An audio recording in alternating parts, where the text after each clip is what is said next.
ഒരു ഉപ്പ മരണപ്പെട്ടവരാണ്. ആ ഉപ്പാന്റെ മർസഖിയായ ജീവിതത്തിലേക്ക് നിങ്ങൾ മിഥല തവാഫ് അല്ലാഹു എത്തിച്ചു കൊടുക്കട്ടെ. ഉമ്മാക്ക് അല്ലാഹു ആഫിയത്ത് കൊടുക്കുമാറാകട്ടെ, സിഹത്ത് കൊടുക്കുമാറാകട്ടെ. കുറേയൊക്കെ വയസ്സാകുമ്പോൾ ഐറ്റങ്ങളെ നോക്കാൻ പ്രയാസപ്പെടുമ്പോൾ ചിലപ്പൊക്കെ തോന്നിപ്പോകാം, ഞാൻ അതേക്കൊന്നാണ് പോയി കിട്ടുകയാണെങ്കിൽ അതല്ലേ നല്ലത്.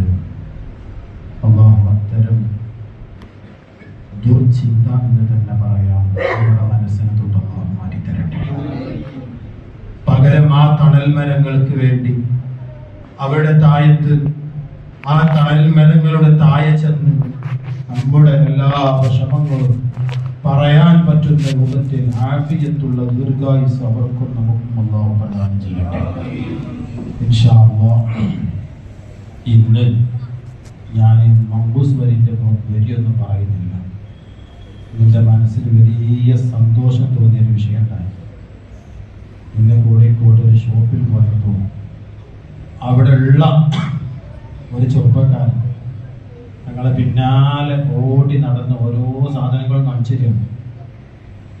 അയാൾ സാധാരണ ചില ആൾക്കാരുണ്ട് ഗൾഫിലേക്ക് പോണതിന് മുന്നേ പറയും, ഉസ്താദേ എനിക്ക് ഗൾഫിൽ പോകണം, നല്ല ജോലി കിട്ടണം, റാഹത്താണ്, നമ്മൾ വായിക്കണം.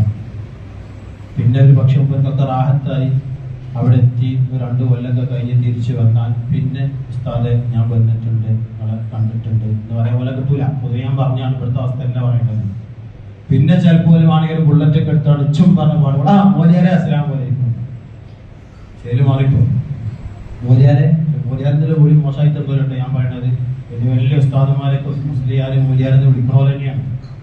പക്ഷെ ആ ശൈഖണ്ഡങ്ങൾ ഓരോ വിസിറ്റിംഗ് പാസ്പോർട്ടൊക്കെ റെഡിയാക്കാൻ വേണ്ടിയിട്ട് കുറെ ഓടിയാണ്. പക്ഷെ പിന്നെ ഉസ്താദ് എന്നുള്ള വിളിയുമ്പോൾ ചിലപ്പോൾ പോകാറുണ്ടെന്ന് ഞാൻ പറഞ്ഞത് മാവൂര് പാറമ്മലല്ല പറയുന്നത്, ഞാനിവിടെ നിൽക്കുന്നുണ്ട്, ഞാൻ അങ്ങനെ പറയില്ല. ഓർമ്മപ്പെടുത്തിയതെന്താന്ന് ചോദിച്ചാൽ അത് ശൈലി മാത്രമാണ്. പക്ഷെ ഇയാൾ എന്നെ അത്ഭുതപ്പെടുത്തിയത് ഞാനും അതുപോലെ നമ്മളെ മദ്രസയിലെ ഉസ്താദ് 3 പേരുണ്ട്. ഞങ്ങൾ പിന്നെ ഉസ്താദ് നോക്കിയാൽ ഉസ്താദ് നോക്കട്ടെ ഉസ്താദ് ഇയാൾ ഞാൻ ആരോടെ പറഞ്ഞു വെച്ചിട്ടുണ്ട്, ഇയാളെ ഇവിടുത്തെ നമ്മൾ ജോലി പഠിച്ച മാറിയിട്ടായിരുന്നു എപ്പോഴും ഉസ്താദിന് പിന്നാലെ.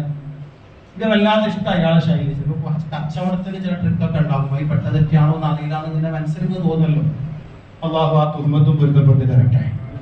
അതിങ്ങനെ കഴിഞ്ഞ് കുറച്ച് കഴിഞ്ഞപ്പോൾ അയാൾ ഇങ്ങനെ സാധനം മറ്റുസ്താമാരുടെ അടുത്ത് അയാൾ ഇങ്ങനെ സാധനമൊക്കെ വാങ്ങി അവിടെ ഇങ്ങനെ നിൽക്കുമ്പോൾ എന്നോട് പറഞ്ഞു, ഞാൻ ഉസ്താദുമാർ വന്ന ഞാൻ ഒലപ്പം തന്നെ പോകുന്നത് എൻ്റെ ജോലിയുടെ ഭാഗമായിട്ടല്ല. ഇത് റബീഉൽ അവ്വൽ മാസമാണല്ലോ. ഈ റബീഉൽ അവ്വൽ മാസത്തെ ഉസ്താദുമാരാകുന്ന നിങ്ങളെപ്പോലുള്ള ആളുകൾ വരുമ്പോൾ എനിക്കറിയാം എന്തൊക്കെയാണ് അവരുടെ മൊത്തമുള്ള ബഡ്ജറ്റ് എന്താണെന്നും അതിനുതകുന്ന കാര്യങ്ങൾ അവർ വലിയ പ്രയാസപ്പെട്ടുകൊണ്ടാണ് ഇത് ഇങ്ങനെ തിരഞ്ഞെടുക്കുന്നത്. അപ്പൊ അതുകൊണ്ട് അവരുമായിട്ട് ബന്ധപ്പെട്ട വിഷയങ്ങളും കാര്യങ്ങളും ചെയ്തു കൊടുക്കുമ്പോൾ എനിക്ക് വലിയ ബർക്കത്ത് ലഭിക്കും എന്ന വിശ്വാസമാണ്. ഞാൻ രോഗിയാണ് ഉസ്താദെ എന്നെ ഇവിടെ എത്തിച്ചത്. അപ്പൊ ഞാൻ അങ്ങനെ ആലോചിച്ചു, നമ്മൾ ചിലപ്പോൾ പറയും ഞാൻ മൗലിദ് ശാസ്ത്രി വന്നത് മഹബത്തുകൊണ്ടാണെന്ന് പറയാൻ നമുക്ക് അത്ഭുതം തോന്നാനൊന്നുമില്ല. ശരിയാണ്, ഞാൻ മൗലിദിൽ കൂടിയത് മുത്തുനബിയുടെ മഹബത്തുകൊണ്ടാണ്. ഞാൻ ജോലി എടുക്കുന്നത് എന്റെ മുത്തുനബിയുടെ മഹബത്ത് കൊണ്ടാണ്. എന്നിട്ട് അയാൾ പറയാണ്, എനിക്ക് മൂത്രക്കല്ലിന്റെ അസുഖം ഉണ്ടായി, ഓപ്പറേഷൻ ചെയ്തു, വെറും 3 ദിവസമാണ് ഞാൻ നിന്നത്. എന്നോട് റെസ്റ്റ് എടുക്കാൻ ഡോക്ടർമാര് പറഞ്ഞ. പക്ഷെ എനിക്ക് തോന്നി ഈ സമയത്ത് ഞാൻ ഈ ഷോപ്പിൽ വന്നാല് ഉസ്താദുമാർ റബീഉൽ അവ്വൽ ആകുമ്പോൾ കുറെ വരും, അവർക്ക് വേണ്ടി ഈ കീസ് കുടിച്ചു കൊടുക്കാൻ അയാൾ പറഞ്ഞ് ഈ കീസ് കുടിച്ചു കൊടുത്ത് ഈ വണ്ടി ഒന്ന് ഉന്തി നടന്നാൽ അതുകൊണ്ട് എനിക്ക് വലിയ ബർക്കത്തുണ്ടാകുമെന്ന് ഞാൻ വിശ്വസിക്കുന്നു. അതുകൊണ്ട് തന്നെ എനിക്കിവിടെ ഈ ഓടി നടത്തത്തില് ഒരു പ്രയാസം എനിക്ക് ഇതുവരെ അനുഭവപ്പെട്ടിട്ടില്ല. നിങ്ങളത് വരക്കണം കേട്ടോ. ഞാൻ ഉറപ്പിച്ച് പറയുന്ന ആ മനുഷ്യന് നിങ്ങളോട് പറയാൻ വേണ്ടി പറഞ്ഞതല്ല. അയാളെ ഞാൻ ദുനിയാവിൽ ആദ്യമായിട്ടാണ് കണ്ടത്. അയാൾക്ക് ഞാൻ ആരാന്ന് അറിയില്ല, അയാൾ ആരാന്ന് എനിക്കും അറിയില്ല. അപ്പോ ഒരു ഉസ്താദുമാരെ കണ്ടപ്പോൾ ഓരോട് ഈ വിഷയം പറഞ്ഞ് ഹബീബായ റസൂലുള്ളാഹി സ്വല്ലല്ലാഹു അലൈഹി വസല്ലമ തങ്ങളുടെ മഹബ്ബത്ത് തന്റെ ജോലിയെ സേവനമാക്കിയിട്ട് അദ്ദേഹം കാണിച്ചു കൊടുത്തു എന്നുള്ളതാണ്. ഇത് അദ്ദേഹം പറഞ്ഞ് തിരിച്ചു പോകുമ്പോൾ ഞാൻ അങ്ങനെ ആലോചിച്ചു, പടച്ചോനെ സ്നേഹത്തിൽ ഏത് രൂപത്തിലാണ് അളവ് പോലെ വെക്കാൻ പറ്റാത്തൊരു സംഗതിയാണല്ലോ ഹബീബായ റസൂലുള്ളാഹി സ്വല്ലല്ലാഹു അലൈഹി വസല്ലം തങ്ങളുടെ മഹബ്ബത്ത്. അത് ചിലപ്പോൾ ഒരാൾ ചെയ്യണമെങ്കിൽ നേരെ എതിരായിരിക്കും മറ്റാൾ ചെയ്യുന്നത്. രണ്ടും മഹബ്ബത്ത് തന്നെയാണ്. പറഞ്ഞൊക്കെ മനസ്സിലായില്ല. സയ്യിദുനാ ഉസ്മാൻ ഇബ്നു അഫ്ഫാൻ റളിയല്ലാഹു അൻഹുവിന്റെ വീട് ശത്രുക്കൾ വളഞ്ഞിട്ട് മഹാനവറുകളെ കൊല ചെയ്യപ്പെട്ടതാണ്. വിശുദ്ധ ഖുർആൻ ഓതിക്കൊണ്ടിരിക്കുമ്പോഴാണ് ബഹുമാനപ്പെട്ടവർ ഷഹീദാകുന്നത്. ഉസ്മാനങ്ങളോട് പറയുന്നുണ്ട്, ഒപ്പം കൂടി വന്ന ചില ഇഷ്ടമിത്രങ്ങളായ സ്വഹാബികൾ പറയുന്നുണ്ട്, ഉസ്മാനങ്ങളെ നിങ്ങൾ ഒന്ന് മദീന വിട്ടിട്ട് മറ്റൊരു സ്ഥലത്ത് പോയി താമസിക്കല്ലേ, തങ്ങൾക്ക് ഇവിടെ വലിയ പ്രയാസം നേരിടുന്നുണ്ടല്ലോ. അപ്പൊ ഉസ്മാനങ്ങൾ പറയാണ്, എന്റെ ഹബീബായ തങ്ങൾ അന്തി ഉറങ്ങുന്ന മദീന വിട്ടിട്ട് ഉസ്മാൻ തന്റെ ജീവിതത്തില് മരണത്തെ ഭയന്നുകൊണ്ട് മുത്തുനബിന്റെ മണ്ണും വിട്ട് ഞാൻ പോകുമെന്ന് ചോദിച്ച മഹാനാണ് സയ്യിദുനാ ഉസ്മാൻ ഇബ്നു അഫ്ഫാൻ. മദീന വിട്ടുപോയില്ല. വേറൊരു സഹാബി, ആ സഹാബിന്റെ പേരാണ് ബിലാൽ റളിയല്ലാഹു അൻഹു. ആ സഹാബി മുത്തുനബി സല്ലല്ലാഹു അലൈഹി വസല്ലം തങ്ങൾ വഫാത്തായി എന്ന് കേട്ടപ്പോ വല്ലാതെ വിഷമിച്ച സഹാബികളൊക്കെ അങ്ങനെ തന്നെയാണ്.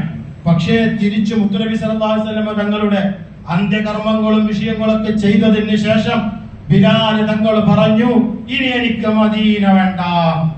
ഇതിന്റെ പേര് മഹബത്ത് തന്നെ. ഞാൻ മദീന വിട്ടു പോകൂല. അതിന്റെ പേര് മഹബത്ത് തന്നെയാണ്. ഞാൻ ഈ മദീനയിൽ ഒഴിവാക്കാണ്. എനിക്കിനി മദീന നിൽക്കാൻ വയ്യ.